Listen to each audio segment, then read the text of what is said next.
Poised before kick-off.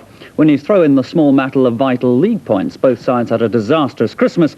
All the ingredients were there for a storming game, and that's exactly what those of us in a near 37,000 crowd were treated to. Here's the action. Newcastle were without Chris Waddle, David McCreary and Glenn Roeder, but this makeshift United lineup was determined from the start that these three stars would not be missed. Playing in their chain strip of light blue, Sunderland had a chance to take an early lead. West, put clear by Pickering, managed to round Kevin Carr, but his cross just failed to find the unmarked Hodgson. Wes Saunders it was who scrambled the ball clear for Newcastle. Played at a frantic pace, the game needed a rare moment of coolness, and that was provided by Peter Beardsley. Bennett's attempted clearance went straight to him, and he picked his spot perfectly. Sunderland protested that a Newcastle player had strayed offside, but after consulting a linesman, referee Scott decreed the goal should stand. The greasy surface made life hard for keepers, and this Howard Gale free kick so nearly escaped Carr's clutches.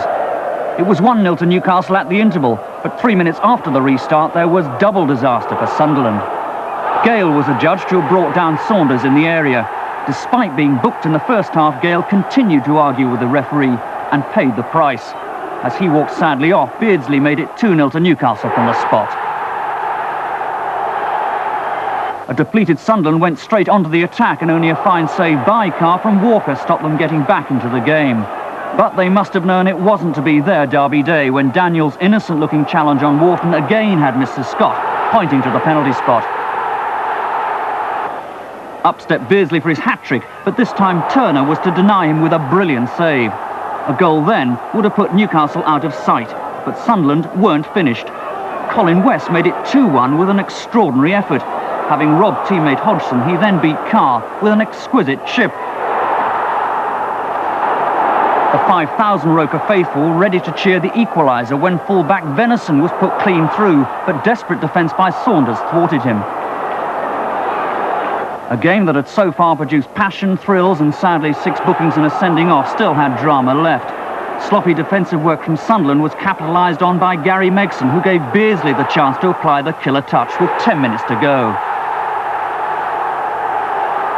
A reckless challenge by Sunderland's defender Gary Bennett on Wes Saunders gave this torrid affair a sour ending.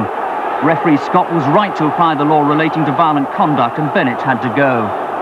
A sad day for Sunderland, but a joyous one for hat-trick hero Peter Beardsley.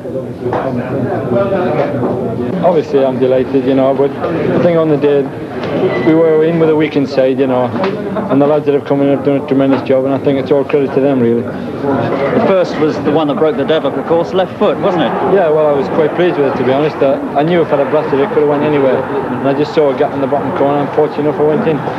The result has obviously ended a bad run for United. Do you reckon it